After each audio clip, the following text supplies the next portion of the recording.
Salut, je m'appelle Élise Madé. Aujourd'hui, je vous présente un épisode de ma découverte spéciale Creative Mornings Montréal.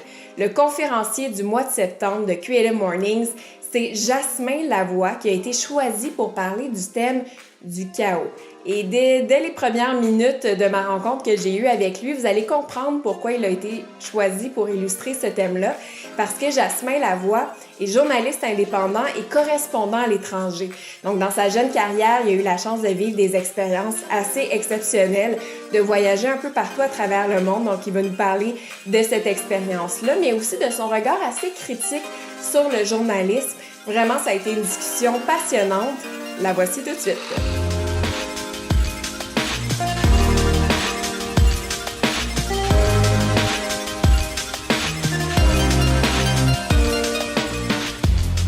Merci, Jasmin Lavoie, d'avoir accepté mon invitation. Merci, Élise, ça fait plaisir d'être là.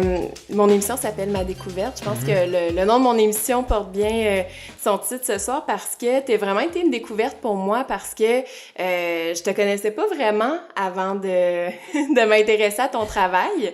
Je t'avais peut-être déjà entendu à Radio-Canada, à Médium Large, donner des chroniques, des trucs comme ça sans savoir vraiment que c'était toi. Ben, c'est normal aussi, là, les journalistes, on n'est pas des gens connus en général. C'est ça, exactement. Fait que mon but ce soir, c'est vraiment de partir à ta découverte, d'apprendre à te connaître. T'es prêt à toutes mes questions, tu me disais? N'importe quoi. Donc, ma première question, tu es journaliste à l'étranger, correspondant à l'étranger. Est-ce que tu étais prédestiné à devenir journaliste? Parce que j'ai vu un post sur Facebook, tu disais un garçon nul en classe, élevé au Saguenay. Est-ce que tu étais prédestiné à faire ce travail-là? Pas pantoute, exactement. Je n'étais pas supposé devenir journaliste à l'international parce que moi, quand j'étais plus jeune, j'avais un rêve, puis c'était d'aller aux Olympiques en patinage de vitesse courte piste. Oh! Parce que c'est ça que je faisais à tous les jours de ma vie quand j'étais jeune. Puis j'étais pas pire. J'étais comme, tu sais, toujours dans peut-être les 4 meilleurs de mon année en Amérique du Nord. Puis comme le Québec en soi, on est vraiment bon comme sur la planète en patinage de vitesse. Fait que j'y ai vraiment cru longtemps. Mais quand je suis arrivé au cégep, vers comme peut-être 17 ans, j'ai eu à faire un choix parce que j'étais rendu encore bon, là, j'étais encore comme dans l'élite, si tu veux, mais peut-être les poches de l'élite au Canada. C'est déjà quand même très bon. Non, ça va. Mais ça avait vraiment comme un gros impact sur mes résultats scolaires parce que j'étais terrible à l'école. Puis même au secondaire, ça a été très difficile. Je faisais toujours des cours de rattrapage l'été. Mais au cégep, ça m'a vraiment comme pété d'en face. Là. La ballonne a explosé parce que première session, je coule tous mes cours au cégep. Deuxième session, je cours comme 3 cours sur 5. Je les ai coulés. Donc, j'étais même pas réadmis à temps plein au cégep de Chicoutimi. Donc, enfin bref, un espèce de soir, j'ai décidé comme d'aller marcher parce que je pleurais, parce que je savais pas qu'est-ce que j'allais faire de ma vie, j'étais dans un chaos.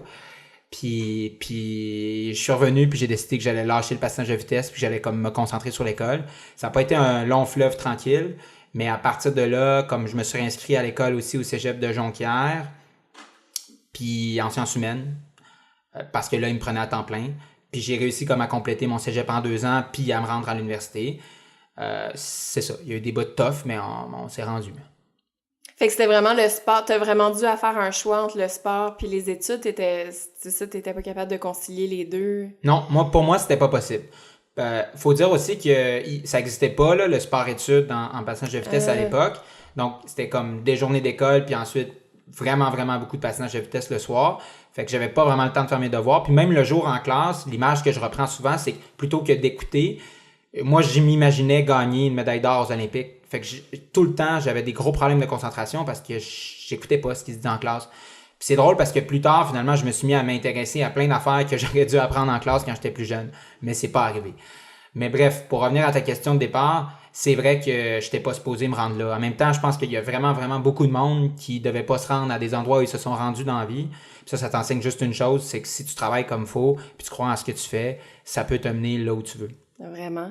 Mais c'est quoi qui a fait le déclic? Est-ce que tu avais toujours eu quand même un intérêt vers le journalisme depuis que tu étais jeune?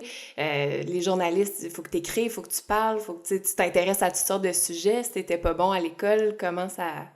Ouais, 2 affaires, je dirais. La première, mes parents, ils ont toujours valorisé l'école. Eux, ils sont pas allés à l'université, mais ils voulaient vraiment que nous, on y aille. Donc, j'ai toujours eu cette espèce de présence à quelque part qui me disait « OK, t'es poche à l'école, mais lâche pas parce que c'est important, puis il faut que tu ailles à l'université. » Puis la deuxième affaire, ben moi, j'avais un frère, journaliste aussi, qui est plus vieux que moi. Frédéric Lavoie. C'est ça, qui a déjà sorti quelques livres, puis bon, il roule sa bosse depuis un bout. Puis je pense que je le voyais faire, puis je trouvais que ça avait l'air quand même cool, sa vie. Ça fait que quand je suis rentré à l'université, peut-être un an après, j'ai décidé de partir mon émission de radio à l'UQAM parce que je me disais, je vais voir, peut-être que c'est un truc qui pourrait m'intéresser. Puis rapidement, j'ai vraiment aimé ça. Fait que, tu sais, je pense que, je veux dire, si je fais pas ce métier-là pour mon frère, là, mais clairement, ça a été une inspiration au début. Puis ouais, c'est ça. Fait qu'on faisait de la radio étudiante. Ça allait dans tous les sens. Honnêtement, j'étais terrible. J'étais vraiment mauvais. Est-ce qu'on peut retrouver ces émissions-là? C'est ça que je veux savoir. J'imagine, mais espérons que non. Mais non, en fait, puis un autre truc que j'avais réalisé, c'est que tu pouvais à peu près avoir n'importe qui en entrevue. Même si, honnêtement, personne n'écoutait notre émission. J'ai réussi à avoir du monde comme Bernard Landry, Gilles Duceppe, Justin Trudeau était venu même. Mon Dieu! Mais bon, à l'époque, c'était un député, mais quand même, il était connu un peu partout. Puis donc, ça m'avait surpris, ça, tu sais, de me dire, OK, ouais, non, j'ai accès à ces gens-là, puis ça me valorisait aussi en me disant, crime, j'ai réussi à les avoir en entrevue, donc je dois pas être si pire que ça au final. Puis donc, c'est comme ça que je suis monté. Puis c'est comme ça aussi que j'ai réussi à avoir ma première job en journalisme, parce que moi, j'avais pas étudié en journalisme, j'avais fait sciences politiques à l'UQAM. Et ça a été quoi ta première job en journalisme? Ben, ça a été journaliste télévision à Radio-Canada Saguenay. OK. Ouais, ben j'avais fait quelques stages, j'avais fait aussi du communautaire à CIBL à Montréal, mais ma première chance professionnelle, ça a été là. Puis c'était vraiment un essai, c'était une semaine. Finalement, ils m'ont gardé pour un an. Puis ensuite, je suis parti vers la presse. J'ai travaillé là-bas comme c'était au lancement de la Presse Plus, juste quelques mois avant. Super bon moment, ça prend un peu de chance aussi là-dedans. Puis ouais, fait que j'ai commencé comme journaliste à la vidéo. Finalement, je me suis retrouvé à l'écrit un peu plus tard. Puis ensuite, c'est ça, je suis parti pour Londres, pour aller vivre là-bas. Parce que... T'as fait une maîtrise là-bas? Ouais, en journalisme d'enquête à la City University London. Puis dans le fond, la raison pour laquelle je suis allé là-bas, c'est que comme à plusieurs autres étapes dans ma vie, j'avais l'impression d'être rentré dans une zone de confort. Puis je devais m'en sortir, puis je devais aller encore plus loin. Parce que je pense que, tu sais, si après on retrace le fil là, de ce que j'ai fait dans les 10-15 dernières années, j'ai juste réappliqué tout ce que j'avais appris dans le sport dans ma vie professionnelle. La discipline, travailler, puis être fier quand tu as des résultats positifs, puis quand tu as des résultats négatifs, être lucide aussi par rapport à ça, puis essayer de t'améliorer puis comprendre qu'est-ce que tu as fait de mal. Fait que je pense que ça m'a vraiment aidé dans mon travail parce que tout le temps, à chaque étape, j'acceptais de me faire critiquer. Puis ça, c'est un truc qui est vraiment pas facile parce qu'il faut que tu mettes ton ego de côté. En journalisme, tu vas te le faire dire que ton texte, il est poche, que ton dernier live à la télé, il est un petit peu tout croche puis tu as fait 4 erreurs de français. Ça va t'arriver, ces choses-là. Maintenant, c'est comment tu le reçois, c'est quoi ton attitude puis à quel point tu es capable de t'améliorer par rapport à ça. C'est ça, c'est vraiment l'idée aussi d'aller toujours plus loin puis sortir de ta zone de confort pour partir à l'étranger comme tu l'as fait à Londres, mais aussi te voyager dans plein de pays à travers le monde. Tu as été correspondant à l'étranger, je crois, en Afghanistan et au Pakistan. C'est ça, j'étais basé à Islamabad, mais j'ai fait aussi 2 voyages au Pakistan pendant cette année-là. Puis ça c'est venu tout de suite après Londres. Puis c'est ça, t'as raison là-bas, là, c'est sûr que c'est une destination soleil, mais pas le soleil comme on l'entend. Ouais, c'est ça. C'était en dehors de ma zone de confort complètement, mais ça a toujours été ça. Ça a toujours été comme ça que j'ai vu mes trucs, donc c'est pour ça que je suis allé au Pakistan, ouais. Mais au-delà de dire, OK, je veux sortir de ma zone de confort, tu sais, il faut quand même le faire, faut que tu sais, t'es tout seul à te ramasser dans un pays, une culture que tu connais pas du tout. Est-ce que tu avais déjà à la base un intérêt pour cette culture-là, pour ces pays-là? Ben, mon frère était déjà journaliste en Inde. Donc oui, parce que j'étais allé à son mariage en Inde, entre autres, parce qu'il s'était marié avec une Indienne. Donc j'avais déjà vu l'Inde, j'avais déjà comme une compréhension de base de l'Asie du Sud. Donc oui, j'avais un intérêt pour ça. Maintenant, jamais j'aurais pensé me retrouver au Pakistan. C'est juste qu'en sortant de ma maîtrise, je voulais une job comme journaliste à l'étranger, puis je voulais aller n'importe où. Je voulais T'étais juste prêt la à meilleure aller opportunité. n'importe où. Je serais allé n'importe où dans le monde. N'importe quel pays. Je voulais juste aller à une place où j'avais une super chance, puis c'est ce que m'a offert France 24. Donc, je suis parti au Pakistan. Puis pourquoi France 24? Est-ce que c'est un média qui t'interpellait à la base? Ben, c'est un bon média. C'est un des seuls médias francophones qui fait encore de l'international. C'est ça, il n'y en a pas beaucoup. Ben, ça, c'est vrai. Puis il faut le dire, je veux dire, en journalisme international, quand t'es québécois, c'est beaucoup plus dur maintenant que ce l'était il y a 15 ans. Ouais. Il y a presque plus de médias québécois qui prennent la pige. Puis après, se tourner pour les Français, c'est d'autres défis parce que c'est des défis d'accent. Ben, c'est ça que je me demandais. Est-ce Ouais. qu'ils t'ont demandé de faire attention? Tu sais, le petit gars du Saguenay, là, est-ce qu'il doit faire attention des fois? Ouais, ben là, c'est sûr que j'étais un peu un caméléon là-dessus. Là. Tu sais, quand je te parle maintenant, je fais pas attention, je prends pas d'accent. Mais quand je suis à la télé en France, oui, il fallait que j'ai un français un peu plus international, puis on me l'a dit. En même temps, j'avais comme une stratégie assez simple. Je m'étais dit, d'abord, ils vont m'engager, puis je vais prendre l'accent français, mais une fois que je serai là-bas, ils pourront plus rien C'était ça faire. ta stratégie? Absolument. Ça a marché? Ça a très bien fonctionné. Donc, je pense que si tu écoutes les premiers reportages que j'ai faits versus ces derniers, il y a quand même une bonne variation, là. Un gros changement dans l'accent. Dans le sens que tu te laisses plus aller maintenant? Ah ouais, c'était beaucoup plus français vers la fin de mon périple, qui a quand même duré 1 an. Mais ouais. Pardon, c'était plus québécois. Ouais, à la c'est fin. ça, je me demandais. Non, Ok. je suis mêlé. Fait chaud, je m'excuse. Donc, c'est ça. Donc, là, j'ai plein de questions sur ton travail de correspondant à l'étranger. J'imagine que je vais pas être la première à te les poser, là. Ça doit toujours être les mêmes questions qui viennent. Mais, tu sais, la notion, ben évidemment, première question évidente, c'est la notion de danger. Comment tu deals avec ça? Tu sais, c'est quoi vraiment le réel danger quand tu vas dans des pays qu'on peut dire en guerre? Est-ce qu'on des zones de guerre? Les zones de conflit. De conflit, ouais, c'est ça. Ça dépend où, mais le Pakistan, c'est plus une zone de conflit. Il y a sûr. des attentats terroristes, il y a des attentats terroristes, il y a des kidnappings. Ouais. C'est ça les dangers, mettons, de violence. Mais au Pakistan, l'endroit où j'ai eu le plus peur, c'est sur les routes. Ouais, j'ai entendu ça dans tes entrevues. Bien plus que de me faire kidnapper. Parce que les gens conduisent en malade. Ouais, puis exemple vraiment concret, très souvent, on devait aller faire des reportages dans une ville qui était à 3 heures, à Lahore. Donc, on partait très, très tôt le matin, puis on revenait très, très tard le soir. Puis, on louait toujours des chauffeurs pour nous transporter d'un endroit à l'autre. Puis souvent, ces chauffeurs-là qui arrivaient à 5 heures le matin, ils avaient travaillé la veille aussi. Donc, ils étaient extrêmement fatigués. Puis donc, c'est arrivé régulièrement que j'en ai vu cogner des clous au volant. Oh my God. Ça, c'est une chose. Ensuite, juste les petites rues, c'est des zigzags, ça se dépasse à droite, à gauche, il y a des chameaux, il y a des chevaux, il y a des piétons, il y a des vélos, il y a des motos, il y a des camions, il y a des montagnes, il y a des endroits où justement, tu sais, t'es dans une montagne, mais c'est une petite rue, c'est une espèce de petite route en boîte, là, puis là, il pleut, puis t'as peur que juste de tomber en bas là, de la falaise, puis c'est terminé, là.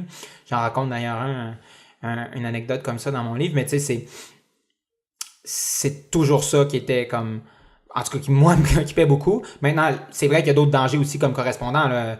On a rencontré, entre autres, des gens qui étaient très, très proches de Al-Qaïda ou de des groupes terroristes. Pour avoir leur point de vue, Oui. pour les interviewer. Oui, exactement. Fait qu'il y a un risque relié à ça. Il y aurait un risque, ouais. Potentiellement, tu peux te faire kidnapper. Maintenant, c'est fou comment c'est aussi une question de perception parce que comme correspondant à l'étranger, mes risques sont 100 fois moins grands dans un pays comme le Pakistan qu'un journaliste local, qui lui est victime non seulement de ces groupes-là, terroristes, mais en plus du gouvernement. Du gouvernement qui peut très bien décider de les censurer, mais aussi de les kidnapper, puis on les revoit jamais.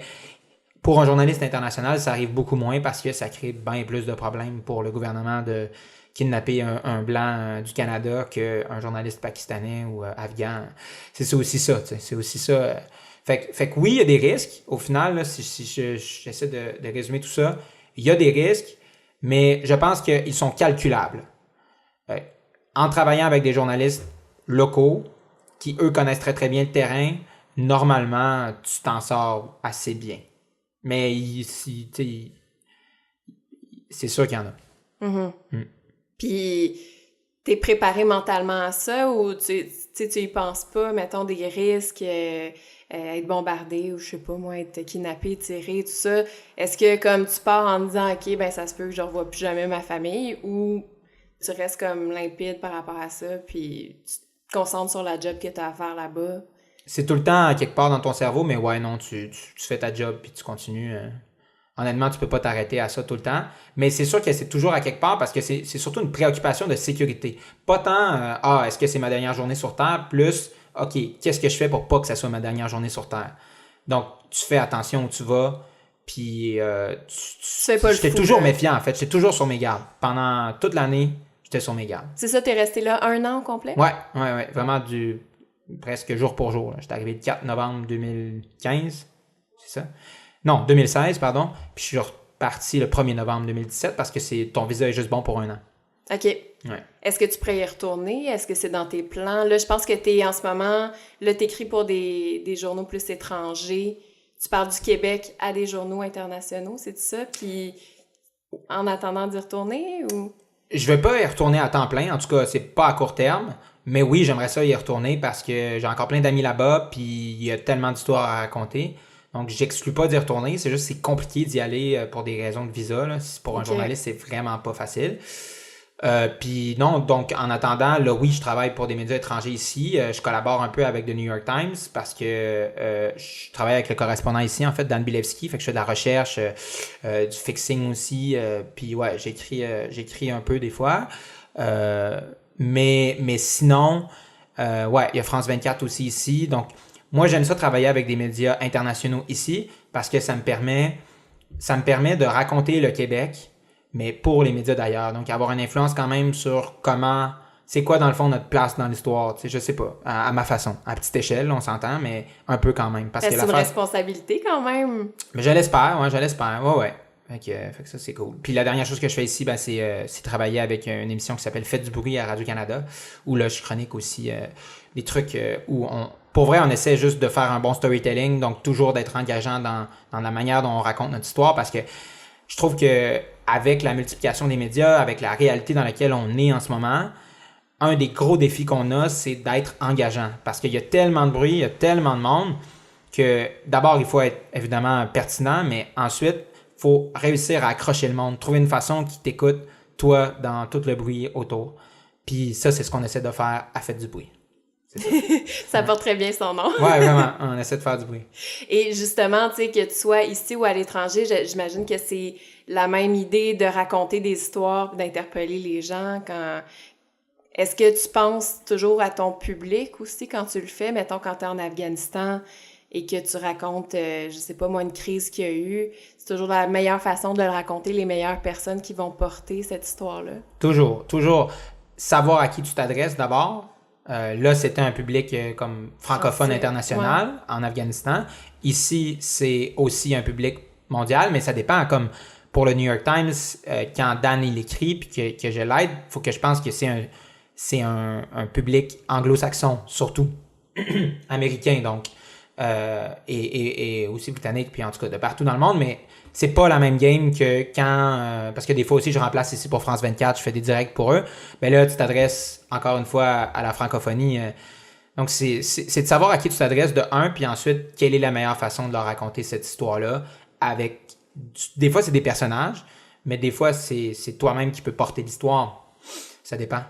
Toujours. Ton point de vue, mettons, dans une situation, comment tu le vis, tout ça? Ben, quand tu peux apporter quelque chose à l'histoire, moi, j'ai pas de problème à ce que tu te mettes dans l'histoire aussi.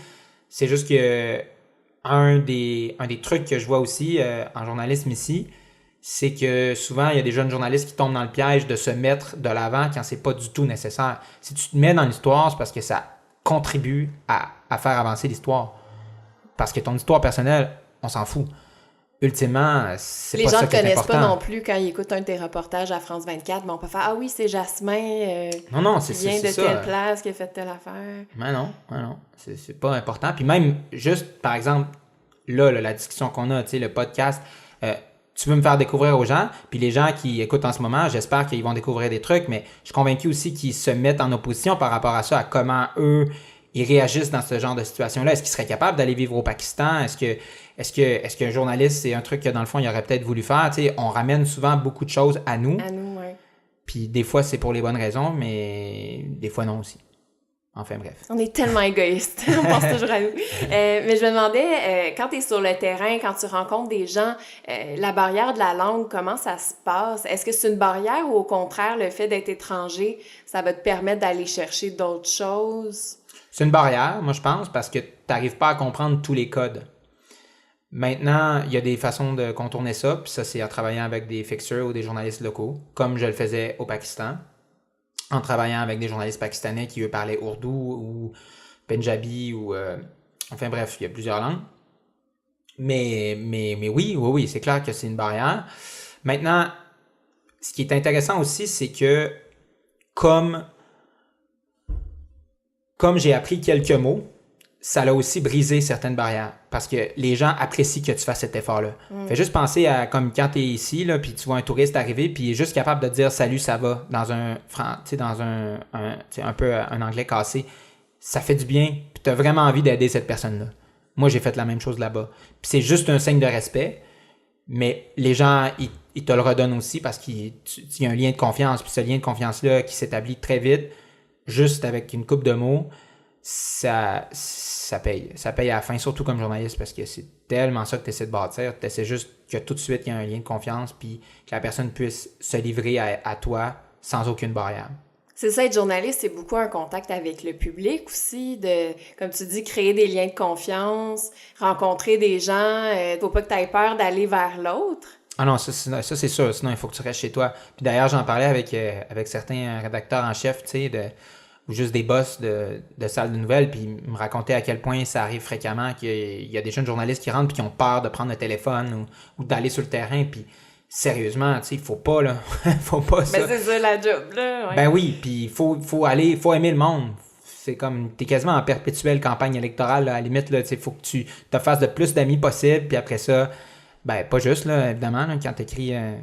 faut que tu sois... Faut rester neutre. Non, faut rester neutre, mais tu sais, je pense que c'est vraiment bon d'être comme ouvert, puis d'aller vers les gens, puis d'avoir le plus d'amis possible, parce que tu sais jamais quand ils vont pouvoir t'aider pour une situation, à soit mieux la comprendre, ou juste te donner une histoire aussi. Ouais, c'est vraiment important d'aimer le monde, puis de se faire des contacts. Ouais. Est-ce que tu as toujours été comme ça? Tu as toujours été ce genre de personne-là qui va vers les autres? Je pense que oui, parce que en fait, j'ai grandi au Saguenay, puis mes parents étaient propriétaires d'un restaurant italien au Saguenay. Puis une des choses que j'ai faites longtemps, c'était juste accueillir les gens dans le restaurant avec mon père. Parce que mon père, c'était ça qu'il faisait. Il était tout le temps à la caisse en avant, puis il parlait à tous les clients. Puis moi, j'étais le petit kid cute avec les cheveux, la coupe champignon blond. Là, fait que, il me traînait remarquer. Non, mais il me traînait d'une table à l'autre. Là, puis salut, ça c'est mon fils. Fait que je pense que j'ai baigné tout le temps là-dedans. Fait que ça me gêne pas le monde, pas en tout. Et, tu sais, mettons, quand t'approches des sujets qui sont dans des situations de détresse, mettons, qui viennent d'avoir survécu un attentat, ou est-ce que tu t'approches ces gens-là de la même façon qu'un citoyen comme ordinaire? Je sais pas si c'est une bonne façon de le dire, mais... Mais quelqu'un qui aurait vécu quelque chose de plus joyeux ou whatever, non, t'as raison. C'est ça, c'est toute une question d'empathie, là. Faut avoir de l'empathie pour les gens, puis essayer de... Moi, c'est un peu comme rentrer sur la même vague, là. C'est quoi la vibe de la personne au moment où tu vas la rencontrer?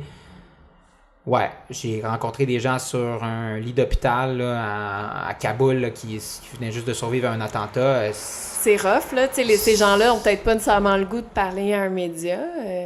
Ou peut-être au contraire qui ont quelque chose à dire en particulier. Ouais, là, après, là, ça c'est géographique. Puis on entre dans un autre sujet parce que en Asie du Sud, là, comme au Pakistan, en Afghanistan, en Inde, les gens n'ont pas vraiment ce rapport-là du droit à l'image. Donc, la vaste majorité du temps, ils veulent te parler. C'est pas vraiment compliqué à parler avec des gens là-bas. Tout le monde est vraiment content. Puis souvent, ils savent pas vraiment ce que ça veut dire. De toute façon, ils connaissent pas ça, les médias internationaux. Donc, ils s'en foutent. Là. Même s'ils sont sur un lit d'hôpital, ils vont te parler. Ils vont pas vouloir signer la feuille, non, pas le du release. Tout. Puis même qu'en fait, souvent, ils sont contents que tu racontes leur histoire parce qu'ils vivent tellement de misère qu'ils se disent, crème, si quelqu'un peut en parler un peu, ben tant mieux, tu sais.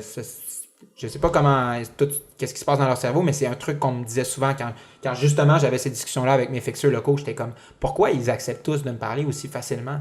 Ils me disaient souvent ça. Ils me disaient, ben, tu sais, ces gens-là, de toute façon, ils n'ont plus rien, tu sais, fait qu'ils s'en foutent là, de te parler ou non. Mais la même situation ici, tu sais, j'ai couvert Lac-Mégantic pour la presse. C'était pas facile de discuter avec des gens de la famille. Puis je comprends totalement, là, moi-même, si ça m'arrivait, je suis pas sûr que ça me tenterait de raconter mon histoire à des journalistes, du moins pas les premières journées. Fait que oui, ça dépend vraiment. Faut que tu t'ajustes au ton, mais aussi géographiquement où tu es dans le monde. Parce qu'il y a des endroits dans le monde où les gens veulent vraiment te parler, puis il y en a d'autres, pas pantoute. Tu parles beaucoup des fixeurs depuis tantôt. Tu sais, ça, c'est des gens locaux qui vont t'aider à te mettre en contact avec d'autres personnes. C'est-tu des gens ordinaires ou ils gagnent leur vie avec ça en général? Ouais, c'est pas clair à mon affaire. Je suis vraiment désolé. Mais quand on connaît pas ça, c'est tellement tout à fait. Ben oui, étranger à il y a nous. personne qui connaît ça à part ceux qui travaillent dans le métier un peu, mais dans le fond, c'est des journalistes locaux. Donc, par exemple, moi, quand je te disais que je travaillais comme fixeur avec The New York Times, ben... OK, fait que ce sont des journalistes. Ce sont des journalistes, mais du pays où tu t'en vas. Puis la raison pour laquelle tu les engages, parce que ces gens-là, ils connaissent ce qui se passe sur le terrain. Fait qu'ils peuvent t'aider à trouver des sujets, ils peuvent te donner plein de contacts qu'ils ont sur le terrain, ils peuvent te dire où aller ou pas aller. Où c'est dangereux. Où c'est dangereux dans des cas de zones hostiles ou de zones dangereuses. Puis c'est ça. Donc, par exemple, au Pakistan ou en Afghanistan, tes fixeurs, c'est littéralement les gens à qui tu confies ta vie. Rien d'autre. Parce que, je veux dire, quand je suis parti à Kaboul... Comment tu sais s'ils sont de confiance ou pas? C'est basé sur une espèce de système... c'est tellement étrange. C'est juste du bouche à oreille entre journalistes internationaux. On a un groupe Facebook, là, puis quand tu connais pas personne, tu vas sur ce groupe Facebook-là, mais sinon, c'est pas si grand comme milieu, donc tu finis toujours par connaître quelqu'un qui est allé dans ce pays-là, qui a utilisé un bon fixeur, qui est prêt à te recommander. C'est juste là-dessus qu'est basée la confiance. Moi, c'est ça. Quand je suis allé, entre autres, à Kaboul, j'arrive, puis il y avait un fixeur qui m'attendait là le matin, puis c'était ma collègue de France 24 en Inde qui avait entendu dire par un fixeur qu'elle avait utilisé, je pense, en Afrique du Sud, que ce fixeur-là était bon. C'était zéro comme lien. Tu fais le tour du globe juste avec ça. Ouais, mais pourtant, quand je suis arrivé, ce gars-là aurait pu faire ce qu'il veut avec ma vie. Il aurait pu juste m'amener en char puis me livrer aux talibans, ou il aurait pu m'exécuter, ou juste être un excellent journaliste local fixeur, puis c'est exactement ce qu'il a fait. Il pouvait faire ce qu'il voulait. J'étais jamais allé en Afghanistan, mais tout est basé sur une relation de confiance. Mais c'est arrivé aussi dans le passé, là. Cela dit qu'il y a des journalistes ont été trahis par leur fixeur et puis sont décédés comme ça. C'est ce qu'on dit d'ailleurs d'un des journalistes canadiens d'ailleurs qui est décédé comme ça au Pakistan. Son nom m'échappe en ce moment, mais voilà. Je pourrais pas t'aider. Je suis désolée. Ah, mais j'ai complètement oublié, mais c'était au début. Fait que ça lui est arrivé, c'était une personne qui était pas ouais. de confiance, puis... Ouais. Ça peut arriver. Ça fait partie des risques. Ça fait partie des risques aussi, ouais. Mais après, je sais pas jusqu'à quel point on est conscient. On essaye le plus possible de l'être, mais à un moment donné, comme bien d'autres décisions dans la vie, faut juste que tu fonces, puis que tu prennes... que tu calcules tes risques au maximum. C'est ça. Mais une fois que c'est fait, tu y vas. Pour vrai, là, je te dis, ça s'applique dans plein d'affaires. Là. En amour, ça s'applique comme ça. Il y a un moment où tu peux jamais être sûr à 100% si l'autre personne t'aime, si toi t'es sûr, si t'as vraiment envie de construire quelque chose avec elle. Mais tu te lances, puis tu fonces. Puis après ça, c'est jamais aussi pire que tu le pensais, ou essai-erreur, voilà. C'est la même chose. Ouais, c'est ça. Ben, sinon, tu t'empêcherais de vivre aussi, en général. Là. Tu ferais jamais rien, puis... Tu suis ton instinct. Ouais, c'est ça. Toujours l'instinct en premier.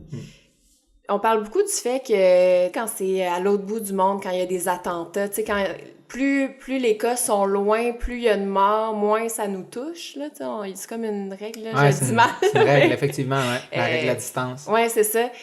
Toi qui as été sur le terrain, est-ce que, tu le vois un peu différemment? Tu sais, cette espèce de détachement-là que nous, mettons, les Québécois, on peut avoir par rapport à l'actualité à l'international, parce qu'on s'entend que dans les nouvelles, c'est pas ça qui prend le plus de place, là, ou, tu sais, qui va interpeller plus les gens. Est-ce que tu as une vision différente par rapport à cette distance-là, maintenant que tu es allé là-bas? Oui. Oui, parce que je suis capable de m'imaginer c'est quoi la scène. Puis je suis capable de m'imaginer comme c'est quoi le quotidien de ces gens-là. Puis pourquoi c'est arrivé.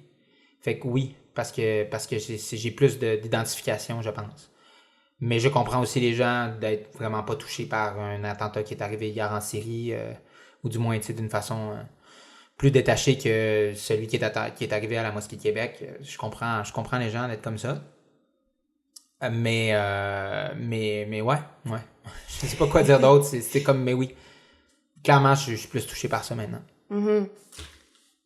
Parce que c'est ça, il y en a tellement des fois aussi qu'on a l'impression de perdre le fil. Tu sais, dans le monde, il se passe tellement de choses. Tu peux pas comme tout connaître non plus de ce qui se passe. Mais là, ça, c'est une affaire intéressante. Parce que tu touches un point. On sait pas trop ce qui se passe. 40 morts en Syrie, 400 en Indonésie, c'est un tremblement de terre. Genre, comment s'y retrouver là-dedans? Ben ça, c'est ma job. Vraiment, là, je trouve que de réussir à contextualiser puis mettre ça le fun puis simple pour les gens, c'est tellement rendu ça aussi, le journalisme, là, parce que t'as tellement raison. Tu sais, dis-moi pas qu'il y a eu 40 morts en Syrie. Explique-moi comment on s'est rendu à ce qu'il y ait un gars qui se fasse exploser en plein milieu d'un marché à Damas puis que 40 personnes meurent. C'est ça, en fait. Puis c'est comme ça que les gens vont être touchés peut-être plus par ce qui s'est passé en Syrie parce qu'ils vont se dire, ben voyons donc, quelle injustice, tu sais. C'est comme ça, je pense, qu'on peut intéresser les gens à l'actualité internationale. Puis c'est aussi comme ça qu'on peut les toucher. Mm-hmm. Le journaliste est en pleine mouvance, là. C'est pas nouveau. Il y a plein de nouvelles plateformes. Maintenant, il y a des nouvelles façons de faire. On le voit avec RAD aussi. Il parle de l'information, mettons, de la politique pendant les élections d'une façon, tu sais, quand même innovatrice, puis qui utilise les différentes plateformes web et tout. Toi, comment tu le vois? Est-ce que tu vois, tu sais, de nouvelles opportunités, justement, de raconter toutes ces histoires-là et d'informer les gens davantage? Ah ouais, moi, je suis un gros partisan de décoincer l'information, clairement, parce qu'on est rendu là. Maintenant, il faut juste pas que ça se fasse au détriment du contenu. Puis ça, c'est souvent une erreur qui se fait. De rendre ça un peu plus funny, mettre des infographies, mais qu'il y ait moins de contenu. Oui, c'est ça, c'est que, tu sais, faut toujours que tu te poses la question, qu'est-ce que tu veux dire avec ça? Ma réalisatrice a fait du bruit, elle me dit tout le temps ça. Puis elle a tellement raison. Si tu proposes un truc aux gens, peu importe la forme de reportage ou d'histoire, faut qu'il y ait un but. Faut que tu essaies d'avoir un résultat avec ça. Puis ça, je le retrouve pas tout le temps. Fait que oui. T'es-tu très critique quand tu regardes, quand tu lis des articles? Tu veux pas comme lire les nouvelles avec moi ou écouter le téléjournal avec moi. Ah ouais? Non. Puis tu sais, on est des gangs de journalistes des fois à écouter ça ensemble, là, puis on est terrible. T'sais, ça mène nulle part en fait parce que honnêtement, la vaste majorité des gens, ils voient pas ça. Ils voient pas tous les détails que nous, on peut voir, je pense, dans un article ou dans un reportage télé ou dans la manière dont le storytelling a été compris. Mais en même temps, c'est correct, là, c'est mon travail, là, c'est ça. Ouais. C'est quoi, mettons, les trucs qui vont t'irriter le plus en général? Tu disais quand il y a moins de contenu, y a-tu d'autres éléments qui reviennent souvent? Je trouve qu'il y a beaucoup d'histoires mal racontées. Parce que c'est un format vraiment, vraiment aride. Quand j'entends un reportage télé qui est construit de la même façon que les reportages télé que j'ai entendus au cours des 15 dernières années, je pense pas que c'est capable de capter mon attention puis que je comprenne vraiment que j'ai envie en fait de m'intéresser à ce reportage-là. Je vais le comprendre, là, mais jusqu'à quel point je vais avoir envie. Puis je blâme pas tant les journalistes, là, c'est la structure qui est comme ça, mais je pense qu'on est appelé à décoincer ce modèle-là. Puis c'est la même chose avec un résumé de game de hockey à l'écrit en 2018. Je vois pas pourquoi je lirais ça quand je peux l'avoir sur 400 plateformes en vidéo. Tu vois, c'est juste des affaires de même où tu dis, raconte-moi pas la game, là. Genre, analyse-moi là ou explique-moi là ou je sais pas, inscris-la dans un contexte, mets-moi de la couleur. C'est plus ça, ouais. Mais la contrainte de temps, vous devez produire beaucoup, tu l'as sûrement vécu... Ça, c'est pas évident non plus, là, parce qu'on dit tout le temps, bon, ben, il y a de moins en moins d'argent, le grand classique, là, faut en faire plus avec moins. Fait que dans un contexte comme ça, en tant que journaliste, vous devez souvent être sous pression puis devoir produire beaucoup. Oui, c'est vrai. Puis ça dépend aussi du média pour lequel tu travailles. Il y a des bons puis il y a des méchants. Non, il n'y a pas de méchants. Qui sont les méchants? Non, sincèrement, non, il n'y a pas de méchants, mais il y a des journalistes qui ont plus de contraintes que d'autres. Ouais. Il y en a dans une salle de rédaction qui ont la liberté de faire quelques longs reportages. Puis ils ont des journées entières à passer là-dessus. Puis t'en as d'autres qui doivent écrire 4-5 textes. Puis je comprends, parce que c'est comme ça que fonctionne la machine. Mais celui qui écrit 4-5 textes, ça se peut qu'il y ait une couple de fautes de français, que le lead soit moins beau, puis que l'histoire soit moins engageante. Fait que je blâme pas les journalistes pantoute. Mais c'est une réalité dans une salle de rédaction. Puis tu le disais, en parlant de fait du bruit, justement, le bruit, il y en a tellement. Est-ce que tu trouves qu'en tant que citoyen, on a une responsabilité à avoir? Tu sais, toi, t'es dedans, je veux dire, c'est sûr que t'as suivi l'actualité, t'es au courant, je suis sûre de tout ce qui se passe dans notre société, même à l'international et tout. Puis des fois, ben on le constate, là, quand tu regardes des fois des sondages des Vox Pop ou pas le cas de tout le monde, là, de s'informer, tout ça. Souvent, on va lire le titre, puis on lit pas l'article. Est-ce que toi, tu trouves que les citoyens, on devrait prendre une plus grande responsabilité, tu sais, dans notre rapport à l'information? Je pense qu'ultimement, les gens ils font bien ce qu'ils veulent avec leur vie. Là.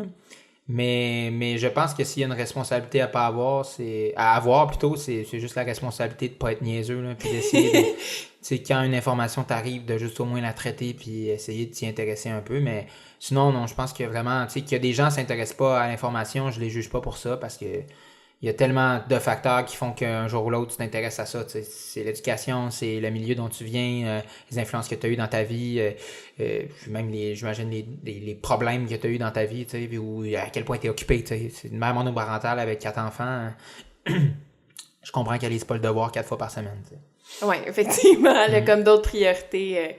Mais en période électorale, tu sais, la façon dont c'est traité en ce moment... Tu veux parler d'élection? Oui, j'ai fait une chronique politique cette semaine, d'ailleurs. Bizarrement, on m'a demandé de commenter le débat à Énergie Saguenay. Excuse-moi. Donc, ouais, j'adore ça, parler de politique. C'est un de mes trucs favoris. Mais au niveau, tu sais, journalistique, est-ce que tu trouves qu'on en parle bien de la campagne? Parce que souvent, on va soulever, tu sais, plus quand un va critiquer l'autre ou va soulever des promesses, tu sais, qui se peuvent pas, là, aussi. Moi, je trouve que c'est une bonne campagne à date. Ah oui? Parce que je trouve qu'on parle beaucoup, beaucoup d'enjeux. Puis c'est tant mieux. Parce que c'est ça l'idée d'une campagne électorale. Tu sais, t'as 2 options. Soit tu parles d'enjeux, soit tu commentes la game. Puis il va toujours avoir un peu des deux parce que la game, c'est ce qui vend le plus. Puis les enjeux, c'est ce qui est le plus important. Mais à date, jusqu'à maintenant, en tout cas, dans la campagne, je trouve que vraiment, on a réussi à parler beaucoup, beaucoup d'enjeux. Juste le dernier débat, il y avait beaucoup de substances dedans. Et c'est tant mieux. Maintenant, la game, je veux dire, c'est le fun, c'est divertissant, mais ça mène nulle part. Tu sais, que Gertrude, elle ait décidé d'aller au PLQ plutôt que la CAQ, qu'elle a répondu à un texto, là. Ouais. Honnêtement, je m'entorche, tu sais, je m'en balance complètement, puis à la fin, ce que je veux savoir, c'est juste qu'est-ce qu'elle va faire avec le ministère de la Santé si le Parti libéral est élu. C'est ça, là, ultimement, qu'on va se rappeler dans 6 mois, 8 mois. Fait que, mais je trouve que la couverture est bonne jusqu'à maintenant. Je suis agréablement surpris, puis surtout, comme récemment, je lisais What Happened de Hillary Clinton. Ouais. Donc, elle revenait sur son élection à elle, puis elle disait à quel point la campagne électorale américaine a été teintée de, justement, la game. Tu sais, c'était tout le temps juste... Oh mon Dieu, un combat de coq, la dernière chose que Donald Trump a dit ou les maudits emails de Hillary Clinton. Pourtant, elle a préparé comme une plateforme électorale avec des gens super sérieux pendant plusieurs mois. Puis elle a dit le temps qu'on a alloué à mon plan pour l'avenir de l'Amérique était quasi nul. C'était minuscule comparativement à mes emails. Puis elle a dit, je dis pas que mes emails, c'est pas important, mais quand même, il y a d'autres choses que ça. Puis ça, c'est vrai que c'est une responsabilité qu'on a, je pense, comme journaliste, puis comme de pas embarquer dans la facilité un peu. Ouais, vraiment. Parce que c'est vraiment ce qui vend le plus, c'est sûr. Exact, ben c'est sûr. Mais il faut être capable de parler des deux. Qui retient l'attention des gens aussi, là. Puis je dis pas qu'il faut pas en parler, parce qu'il y a plein de questions éthiques qui sont soulevées à chaque fois, puis de moralité aussi. Ça en dit long là, sur un candidat là, quand il fait une déclaration niaiseuse, ou même Gertrude, à la limite, genre... J'imagine que ça peut avoir une influence sur son jugement. On peut en comprendre un peu plus sur le personnage. J'ai pas de problème avec ça, qu'on en parle, mais parlons aussi des enjeux. C'est vraiment, vraiment juste ça que je dis. Ouais. Mm-hmm. C'est super important à mon avis. La politique, c'est-tu quelque chose qui t'intéresse? En tant que journaliste, est-ce que tu aimerais ça le traiter? Tu dis que tu fais des chroniques là-dessus, mais... C'était mon objectif à un moment dans ma vie. Quand j'ai commencé en journalisme... Oui, c'est ça. Quand j'ai commencé, je me suis dit, j'aimerais ça être comme sur une colline à Québec ou à Ottawa, couvrir la politique. Puis avec la presse, on m'a envoyé quelques fois à l'Assemblée nationale puis au Parlement à Ottawa. Puis sincèrement, je me suis vite rendu compte que c'est pas ça que je voulais dans la vie, au final. Je pensais que c'était vraiment un truc qui m'intéressait, mais d'être au quotidien dans ces bulles-là, non. Parce qu'effectivement, tu dois être un peu décalé de la réalité, d'être toujours, comme tu dis, dans une bulle. Oui, en même temps, tu finis par comprendre tellement bien comment ça se passe, puis ça, c'est super intéressant. Mais de l'autre côté, tu rapportes pas mal souvent la même nouvelle que 30 autres journalistes de 30 autres médias. Puis c'est comme très routinier. Puis je pense pas que pour moi, j'aurais été heureux là-dedans. Puis en même temps, il y a plein de journalistes qui sont là, qui réussissent à sortir des histoires différentes, puis à vraiment amener leur propre couleur, puis à contribuer au débat public, puis c'est tant mieux. Mais moi, je me voyais pas là-dedans. Mais de le faire à distance comme ça, de temps à autre, ça va. Puis honnêtement, j'aime bien mieux, même si je m'intéresse beaucoup à la politique québécoise et canadienne, j'aime beaucoup plus avoir une influence au niveau international, puis essayer d'intéresser les gens d'ici à ce qui se passe ailleurs dans le monde, parce que j'ai vraiment l'impression que je peux avoir une plus grande influence. Parce qu'on est moins. Parce que, sincèrement, je veux dire, des commentateurs politiques, c'est pas ça qui manque dans les médias en ce moment. Tu trouves? Il semble qu'il n'y en a pas tant que ça. Ah, c'est ça, tu sais, il n'y a pas de tribune du tout. Il y en a tellement beaucoup. Je vois pas qu'est-ce que je pourrais amener plus au débat. Ouais. Comme commentateur, je vois pas, tu sais. Fait que tu sais, là, je suis genre dans mon... Je suis un lobbyiste de l'information internationale. Là, c'est plus qu'on me donne une tribune, plus que je viens parler de tout ce qui se passe, hein, de la marche de l'histoire, parce que c'est ça, tu sais, on est géographiquement tellement isolé que, à mon avis, c'est pour ça aussi qu'on s'y intéresse moins qu'ailleurs. Parce qu'on est moins proche, mettons, comme en Europe, où ils sont plus proches de d'autres réalités, surtout. C'est ça. Ouais, vraiment. Tu sais, nous, on s'intéresse beaucoup à ce qui se passe aux États-Unis, puis un peu en France, mais pour le reste, pas beaucoup. Donc, je pense qu'en fait, là, il y a deux raisons pour laquelle on s'intéresse pas tant à l'actualité internationale. La première, c'est comme je te dis, géographiquement, on est isolé. Puis la deuxième, c'est notre histoire. On n'a pas une histoire de peuple colonisateur et impérialiste. Parce que si tu regardes ce qui se fait dans le monde maintenant en information internationale, ce sont surtout des peuples qui ont conquis. C'est les Français, c'est les Britanniques. Puis les Américains, ils n'ont pas conquis physiquement beaucoup de pays, mais ils ont culturellement énormément. T'sais. C'est surtout ces trois pays-là, sincèrement, qui dominent l'information internationale. Puis donc, le Canada, on n'a pas une très, très longue tradition d'information internationale. Je ne sais pas si c'est juste pour ça, mais moi, c'est une explication que j'ai. Parce qu'on n'a jamais eu... oui, c'est intéressant, j'avais jamais pensé à ça. Parce que c'est un autre truc aussi en information internationale qu'on réalise moins, mais l'information internationale est vraiment basée selon les liens que tu entretiens avec un pays.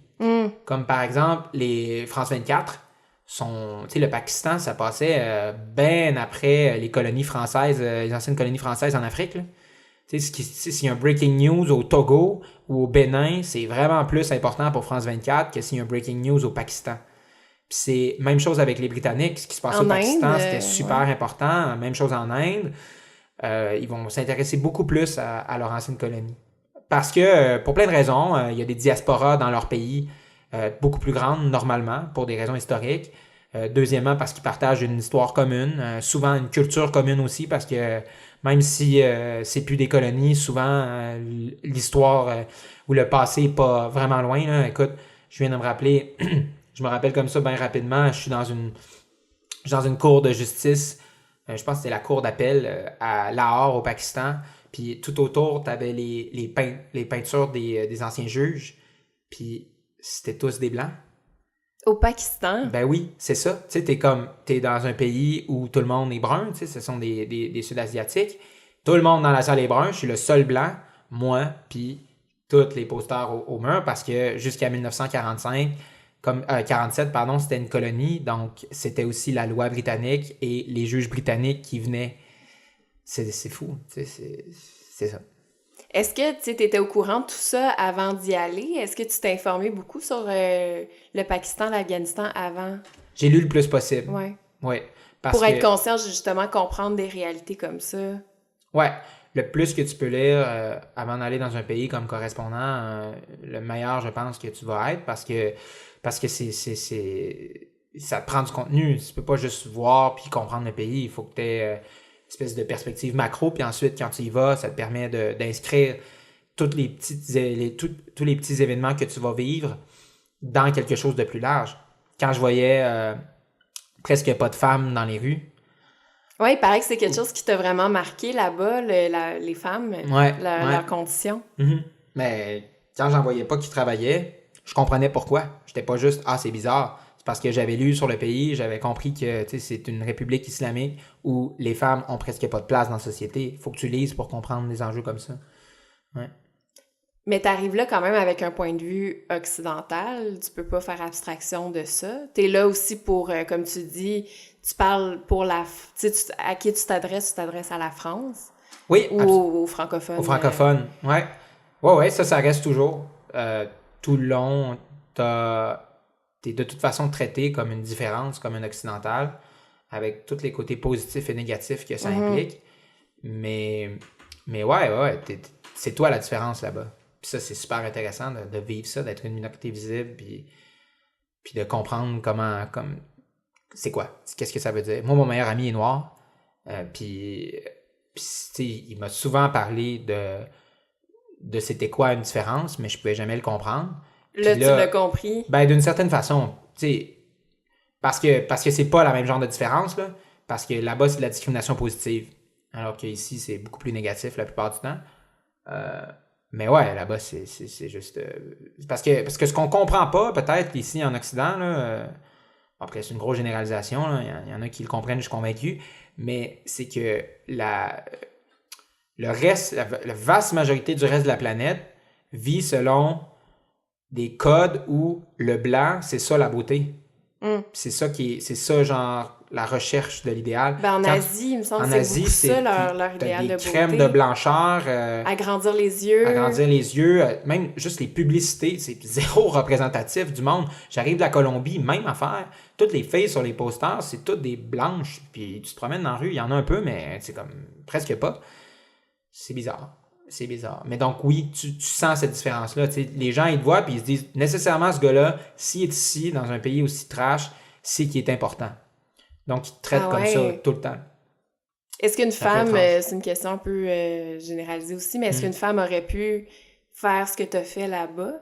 Oui. Blanche, occidentale. Ouais, la fille qui était là avant à mon poste était une fille. Ouais, la personne qui était là était une fille.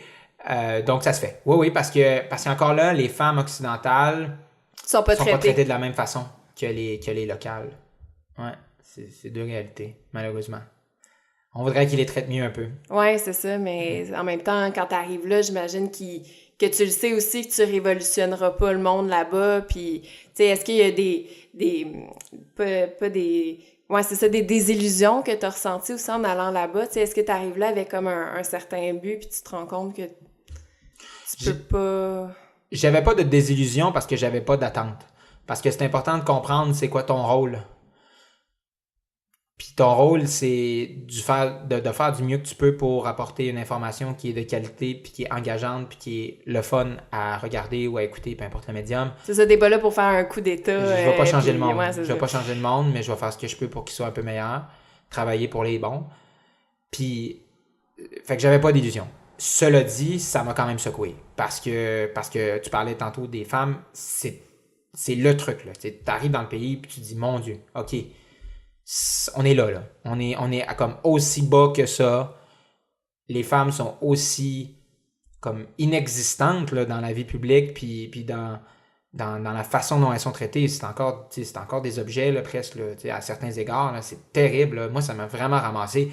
Il y a une anecdote que je raconte souvent. Quand je suis arrivé, j'ai commencé en me faisant dire par France 24, tu devras engager un stagiaire qui vient avec vous. Puis bon. De là-bas, local? De là-bas, un journaliste local, en gros, qui allait comme commencer avec nous. On a passé 5 personnes en entrevue, dont 3 femmes, qui étaient extrêmement compétentes. Mais une des questions qu'on posait, c'était « Est-ce que vous allez pouvoir voyager avec moi? » Parce qu'on va se déplacer beaucoup dans le pays. Parce Comme qu'on fait tu de le la disais, télé. tu faisais souvent 3 heures de route. Ouais, régulièrement. Puis les 3 femmes nous ont dit « Malheureusement, notre père ne laissera jamais faire ça. » Elles avaient quel âge? Ben, pour vrai, tu sais, mi-vingtaine, des femmes qui étaient allées à l'université, qui avaient étudié en journalisme, parmi les plus libérales probablement de leur pays, puis elles n'avaient pas le droit. C'est vraiment terrible. Pour moi, là, c'est un échec. Parce que tu les aurais pris autrement. Ouais. C'était vraiment ça qui a fait en sorte Fort que probablement que tu j'aurais choisi une fille, effectivement, parce que je voulais en plus contribuer à cette différence positive-là. Puis là, justement, ça m'a frustré parce que j'avais l'impression de participer un peu à cette injustice-là. Finalement, je suis devenu super ami avec le gars, puis c'est un excellent journaliste, puis c'est parfait, mais c'est pas ça le point, tu sais. Mais oui, ça a été vraiment tough, ça, de comprendre cette réalité-là. Puis en même temps, tu compares, comme je te disais, tu compares toujours avec ce que toi tu vis, avec tes expériences, avec ta réalité. Puis ça m'a fait réaliser que les choses ne changent pas tant que tu te bats pas pour. Puis comme les acquis que les femmes ont eus ici, ce serait pas arrivé si des femmes n'avaient pas décidé qu'elles allaient se battre. Puis est-ce que tous les moyens sont bons? Non, pas tous les moyens sont bons, je pense pas. Je pense pas qu'il faut utiliser la violence. Mais je pense que c'est correct de la discrimination positive parce que sinon, il n'y a rien qui va changer. Vraiment, ça, c'est sur la discrimination positive, entre autres, que j'ai changé d'opinion. Tu sais, avant, j'étais comme, ben oui, là, tu sais, c'est important, mais j'étais pas tant que ça sensibilisé non plus. Mais là-bas, j'ai fait, OK, non, tu sais, les situations ne changent pas tant qu'il n'y a pas des mesures qui sont prises pour améliorer les situations. Fait que l'égalité entre les hommes et les femmes, elle est loin d'être acquise encore ici. Elle est 1000 fois mieux que à vraiment beaucoup d'endroits dans le monde. Tu te dis, ouais, mais c'est pas une raison pour arrêter. Surtout qu'on a tendance à voir l'histoire comme une ligne qui monte. Alors que c'est pas ça pantoute, c'est des vagues. Puis des fois, c'est en bas, puis des fois, c'est en haut. Fait que si tu te bats pas pour que ça monte, ça va pas monter de soi-même. C'est tout ce que je dis. T'en parlais un peu tantôt, tu sais, il n'y a pas beaucoup de médias qui couvrent l'actualité à l'international. Comment tu vois l'avenir de ton métier? Tu sais, tu dis que c'est vraiment ça qui te passionne, que tu veux continuer à faire ça.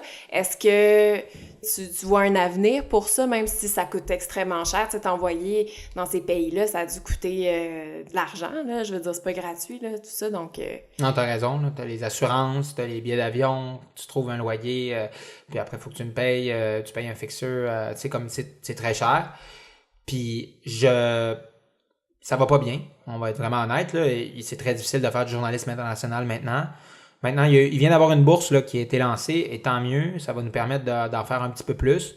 Au Québec? Au Québec, oui, une bourse en journalisme international. Là. C'est 3 super-héros du journalisme, des collègues qui ont lancé ça là, avec l'aide du ministère des Relations internationales, puis une couple de compagnies privées aussi. Tant mieux. Mais je pense que la seule solution, c'est d'arrêter de voir ça comme une façon de faire de l'argent, mais c'est un besoin. C'est un besoin qu'on a de s'informer. Puis donc, il faut être prêt à payer pour ça. Il faut être prêt à payer puis avoir ça comme la culture, qui est un truc qui est essentiel pour une société qui... Les bénéfices sont pas monétaires, mais c'est par rapport à l'information, l'éducation des gens. Ben oui, c'est ça. Ça vaut quelque chose. Ben, c'est que c'est pas comme... Ton retour sur investissement n'est pas à court terme, mais à long terme, il est super important pour ta société. Je pense que c'est comme ça qu'il faut le voir. C'est la même chose avec un film que tu écoutes. Tu vas payer 15$ pour aller voir un film de Dolan. OK, t'es inspiré, puis c'est le fun. Mais demain matin, ça fait pas de toi un meilleur employé, mais peut-être que ça fait de toi un meilleur citoyen. C'est la même chose avec le journalisme international. Absolument. Donc, il faut continuer à le financer. Puis le journalisme en général, là, ça va pas bien aussi, mais voilà, c'est ce que je pense. Je pense que malheureusement, c'est plus rentable dans le modèle actuel. Espérons qu'un jour, on trouve un modèle où ça le sera.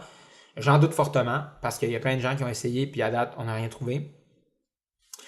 Donc on verra. Mais si jamais c'est pas rentable, il faut qu'on continue à l'appuyer avec de l'argent gouvernemental. On n'aura pas le choix.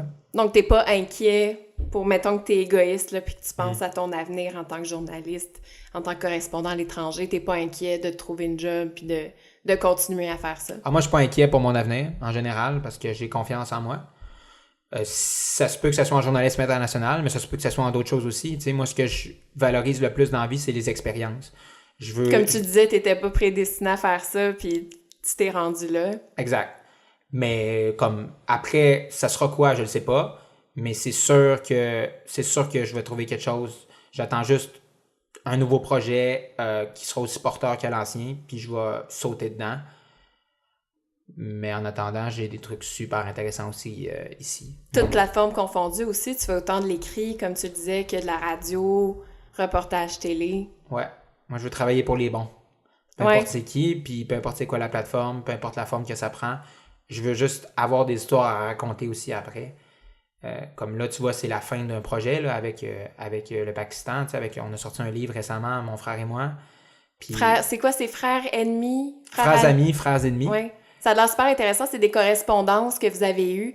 Ton frère était en Inde, toi au Pakistan. Ouais. 2 pays qui sont en conflit depuis très longtemps. Depuis la partition en 1947, où le pays a été séparé en deux. Les musulmans sont partis au Pakistan, puis les hindous sont partis en Inde. Mais dans le chemin, il y a eu des centaines de milliers de morts, voire des millions de morts.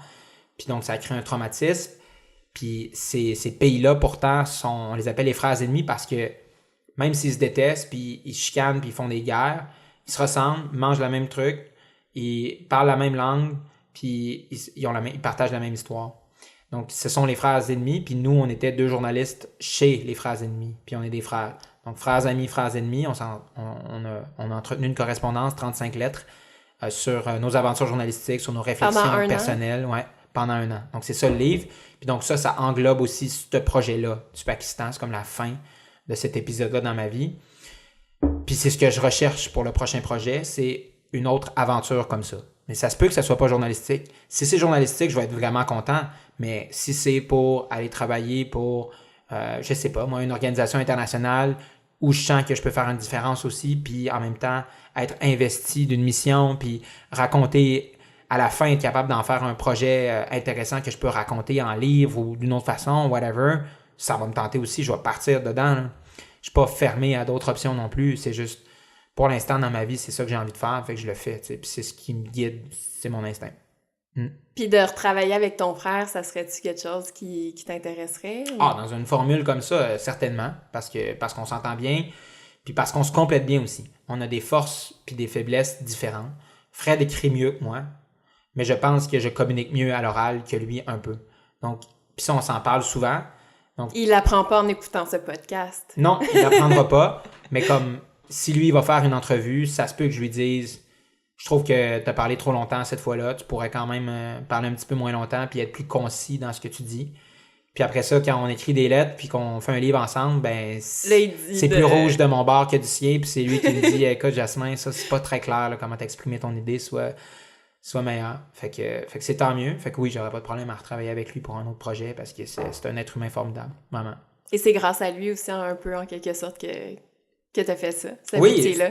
Ben oui, c'est vrai, au début, ouais, tout à fait. Ouais, c'est une inspiration. Il y en a eu d'autres aussi, là, sincèrement, tu sais. Il y a plein d'autres livres que j'ai lus. Il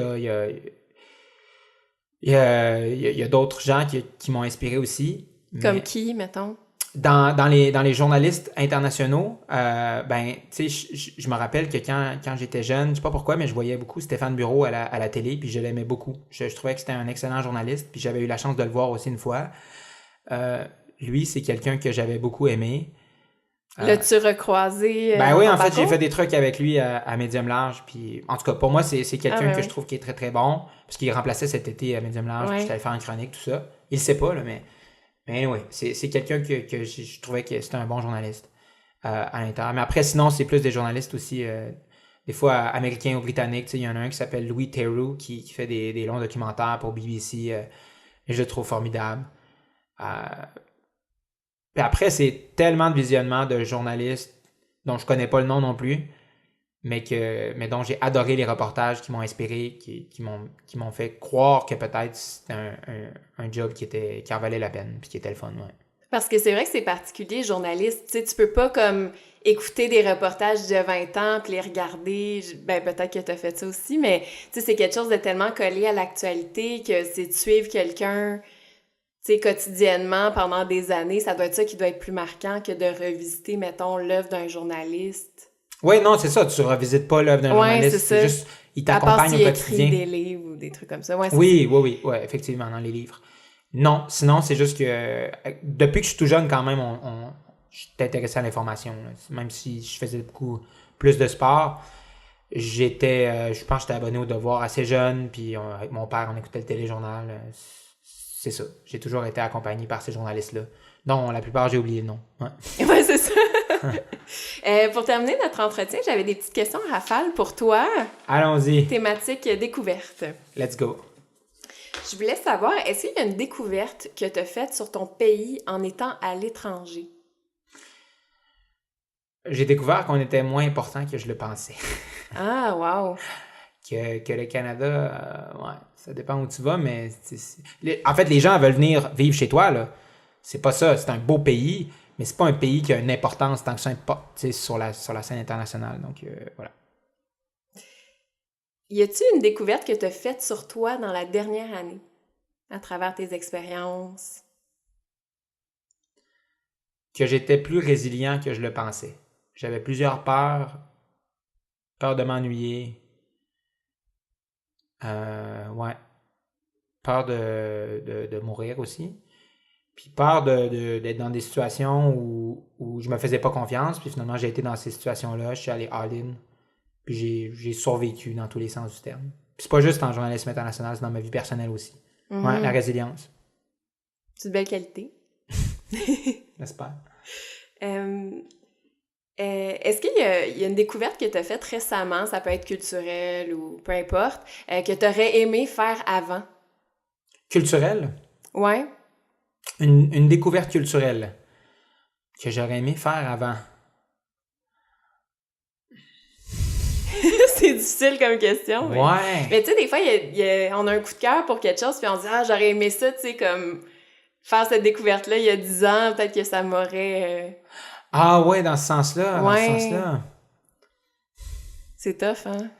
Ben, j'ai commencé à écouter... ouais, OK, non, je le sais. J'ai trouvé. Parts Unknown de Anthony Bourdain. OK. J'ai récemment commencé à l'écouter. Puis après sa mort? Même pas, genre dans le dernier mois. Puis, ouais, c'est ça, mais après, ouais, c'est ça. Puis là, j'en ai parlé à mon meilleur ami, qui lui est un fan fini. Puis là, Nicolas, il me dit, j'ai pas envie que tu m'en parles, je suis insulté. Ça fait 9 ans que je te dis que tu devrais les écouter. Puis c'est là que tu commences. Fait que, ouais, ça serait ça, parce que c'est excellent comme show. C'est pas juste comme un show de bouffe, là. Tu comprends vraiment bien la réalité de ce pays-là, culturellement, socialement, historiquement. C'est malade. Puis c'est comme, encore là, je te parlais de storytelling, c'est fou. C'est super bien raconté, cinématographique à l'os. Faudrait que je m'y mette moi aussi, parce que moi aussi, j'ai ouais, pas... ouais. Ça serait ça. Ouais. Parts Unknown, Anthony Bourdain, tout le monde. Allez voir ça sur Netflix. Est-ce qu'il t'a fait une découverte marquante dans ta jeunesse? Encore une fois, ça peut être culturel ou par rapport au sport ou...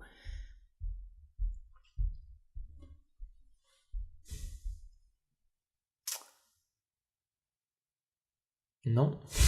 Non! Ben, ça me dit rien. Je veux dire... Il n'y a rien eu de marquant, mettons, quand t'étais jeune? C'est une bonne, celle-là. Historique. Qu'est-ce que je peux dire? Ben, je veux dire René Lévesque, tiens. OK. Parce que j'étais vraiment intéressé à son œuvre quand j'étais jeune. Ouais. C'est vrai, je ne l'ai pas nommé tantôt dans les journalistes internationaux. Plus le côté journaliste, en fait. Je trouvais ça vraiment hot, son histoire, puis son parcours, puis point de mire, tout ça. Ouais. Mais c'est ça, mais tu l'as découvert, tu sais, après. À l'adolescence. Des années après. À l'adolescence. Ouais, c'est ça. Toi, tu parles vraiment comme dans la jeunesse. Non, mais c'est parfait. Non, c'est une bonne réponse. mais non, je l'ai découvert assez jeune, puis ouais, il m'a inspiré quand même. Très, très cliché comme réponse, je le sais. Mais c'est un homme important dans notre histoire, puis pour les bonnes raisons. Mm-hmm. Est-ce qu'il y a un pays que tu rêverais de découvrir davantage? La Chine. Ah ouais? T'es-tu déjà allé? Pas encore, mais pour la marche de l'histoire, parce que c'est tout là que ça se passe en ce moment. La marche de l'histoire, qu'est-ce que c'est? Ben, ce que je veux te dire, c'est que en ce moment, l'histoire qui marche, elle marche vers la Chine. Parce que la Chine, c'est sur le point de devenir la première puissance mondiale. Puis, moi, ça me fait peur. Parce que je considère pas que c'est une bonne nouvelle pour les droits humains. Donc j'irai m'installer en Chine parce que je voudrais comprendre mieux ce pays-là. Mm-hmm. Ouais. En tant que pur voyageur ou... correspondant ou whatever. Juste si je peux survivre bien, en fait bien vivre, en Chine, j'irai. Ouais. Dernière question. OK. Ça aussi, c'est une toffe d'habitude quand je la pose. Est-ce qu'il y a une découverte scientifique que tu aimerais voir de ton vivant? Ouais, la vie à l'extérieur de la Terre. Ah ouais? Vraiment. J'aimerais ça savoir si on est tout seul. C'est une question qui t'a toujours habité. Ouais, j'aime vraiment ça, les grandes questions scientifiques. C'est clairement celle-là que j'aimerais savoir. J'aimerais ça qu'on découvre la vie ailleurs. Parce que ça je sais pas pourquoi. Pourquoi? Toi, pourquoi tu voudrais savoir? Tu voudrais savoir ça, toi? Ouais, moi, j'aimerais ça savoir ça, ouais. Pour savoir, je sais pas, si on est les seuls. Ouais, c'est ça, mais pourquoi on veut pas savoir qu'on est les seuls? C'est ça que je sais pas. Je suis pas capable de répondre à cette question-là. C'est peut-être l'ego humain, je sais pas aussi. Peut-être, ouais. Peut-être genre de se dire qu'on... En fait, je pense que c'est de ma volonté de comprendre un petit peu plus le monde. Ouais, vraiment. Puis l'univers, tout ça. C'est juste de faire « Ah, OK, donc finalement, on n'est peut-être pas tout seul, donc pas si différent. » Puis peut-être juste aussi, c'est ça, des organismes biologiques, là, ou whatever, puis on meurt, puis c'est terminé. Mais Parce que selon notre connaissance, on est les êtres les plus intelligents qu'on connaisse. Oui, puis on est comme une espèce de singularité humaine à laquelle on croit, puis on pense qu'on est... C'est ça, qu'on est unique, parce que c'est tout ce qu'on connaît. Mais je sais pas, j'aimerais ça savoir. Vraiment, ce serait ça. Puis je pense que aussi, si j'avais pas été dans cette carrière-là, j'aurais aimé ça, faire une carrière en sciences, parce que je trouve ça tellement fascinant. Ah ouais? Vraiment. Ben, il n'est pas trop tard, tu pourrais être journaliste scientifique. Je pourrais, ouais. Mais ça, je sais pas pourquoi ça me branche moins, ça. Il me semble que je voudrais être dans la pure science. Mettre les mains dans... Travailler pour la NASA, quelque chose. Ouais, c'est ça. Mais toi, t'as l'air d'être un gars de terrain, là. Faut que tu touches aux affaires. Ouais, puis... clairement, ouais. Ben, c'était ma dernière question. C'est terminé. Merci beaucoup, Jasmin, d'avoir été avec moi. Vraiment, je te trouve passionnant. J'ai le goût d'écouter toutes tes chroniques, tous tes trucs. Tu sais, c'est vrai que tu parles de raconter une histoire là, quand tu fais un reportage, mais c'est vrai que tu l'as dans toi. Tu sais, c'est intéressant quand tu parles. Ben là, c'est gentil. Merci beaucoup de m'avoir invité. J'ai bien aimé ça. On a passé quoi, une heure quasiment ensemble? Là, ça fait 1h08. Ça a passé vite. Bon. Ben tant mieux, mais merci beaucoup de m'avoir invité. Ça fait plaisir. Merci à toi.